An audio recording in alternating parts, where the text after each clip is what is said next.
Allow क्यों करेगा कि वो चीज खत्म हो जाए। लेकिन कई बार परमेश्वर आपको परखता है और तब समझ नहीं आता। तब वो समय होता है जब हमें परमेश्वर के वचन को सहारा मानकर चलना होता है कि परमेश्वर कहता है सब बातें मिलकर भलाई को पैदा करती हैं जो मसीह यीशु से प्रेम करते हैं।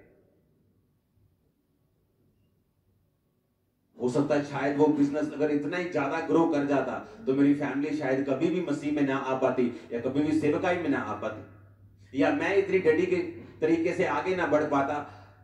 कुछ भी हो सकता था, लेकिन वो एक जरिया था परमेश्वर ने जिसे इस्तेमाल किया, मुझे परखा और मुझे आगे बढ़ाया। और वो साल था 2009 जहां से बड़ी चर्च की नींव पड़ गई थी। चर्च तो चल रही थी 2-4 साल से, लेकिन अब बड़ी चर्च की नींव पड़ गई थी कि हाँ ये चर्च वचन में मजबूत है।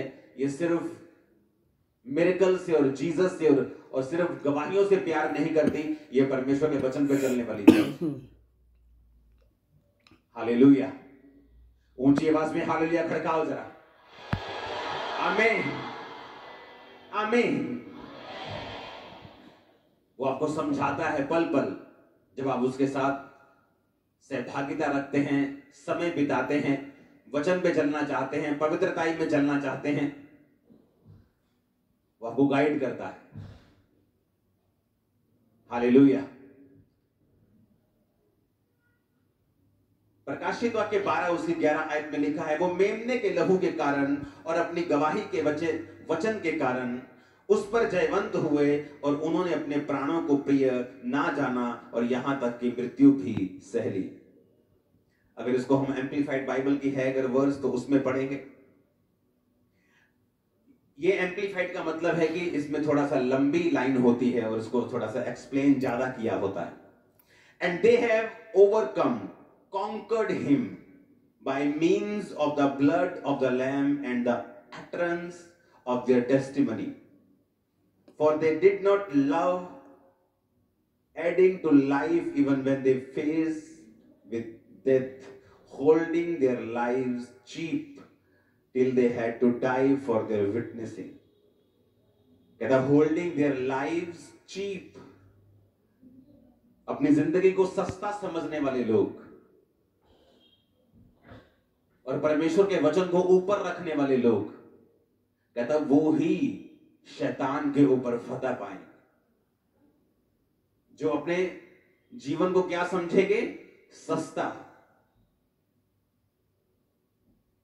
जो अपने जीवन को महंगा समझते हैं, ओ अगर चर्च में गए तो मेरा सरपंच मुझे छोड़ देगा, मेरी पंच की कुर्सी चली जाएगी, मेरे एमएलए साहब नाराज हो जाएंगे और मेरी बुआ नाराज हो जाएगी। अपनी लाइफ को वो चीप नहीं समझते।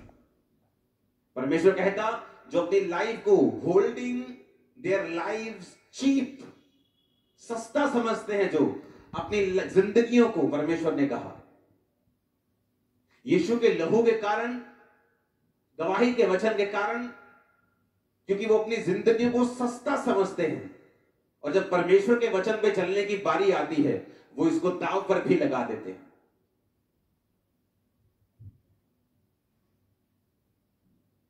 कल एक वीडियो इंटरनेट पे हमारे सामने आई और हम बड़े हैरान थे कि सीरिया, जहां पर क्रिश्चियन लोगों के सिर काट दिए जाते हैं, ऐसे सिर, आपको पता है ना, पिछले बहुत साल पहले वीडियो वायरल हुई थी जहां सिर काट काट कर टेररिस्ट लोग ऐसे क्रिश्चियंस के ऑरेंज कपड़े डाल डाल के दिखाते थे। वो सीरिया देश था। जब पौलुस जा रहा था दमिश्क के नजदीक तो कलीसिया को सताने के लिए, तो यीशु मसीह वहां प्रकट हुए थे और जब वो अंधा हो गया था और परमेश्वर ने कहा था अब जा, दमिश्क में वो चला गया और वहां पर एक गली जो सीधी कहलाती है, उस गली का नाम है स्ट्रेट स्ट्रीट, सीधी गली, और वहां पे परमेश्वर ने अपने दास अनन्यास को कहा था कि पौलुस के ऊपर हाथ रख। तो उसने कहा था प्रभु वो तो तेरा विरोधी है।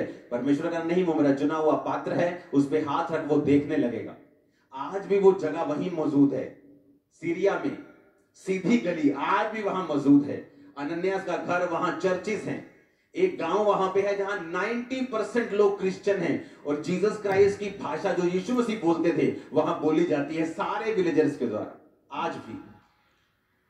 और हमने जब वो वीडियो वैसे ही मेरे सामने आ गई, मैंने अपनी वाइफ को दिखाया, मैंने कहा ये देखो कितनी शानदार चीज है। हमने अपने बच्चों को बुला लिया, हमने कहा आओ मैं तुम्हें चीज दिखाऊंगा एक। वो देखो वही गली जो सीधी कहलाती है, जहां पर पौलुस जब अंधा हो गया था और वहां पर अनन्यास ने उस पे हाथ रखे थे, ये देखो वो गली आज भी वहां मौजूद है।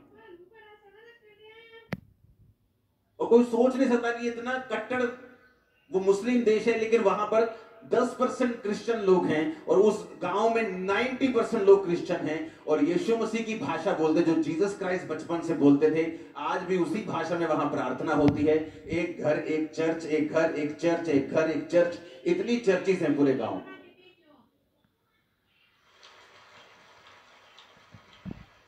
और हम देख के आनंद ले रहे थे, दिल करता था वीडियो खत्म ही ना हो कभी। परमेश्वर ने कहा अपने गवाही के वचन के कारण, मैं प्रार्थना कर रहा था पंजाब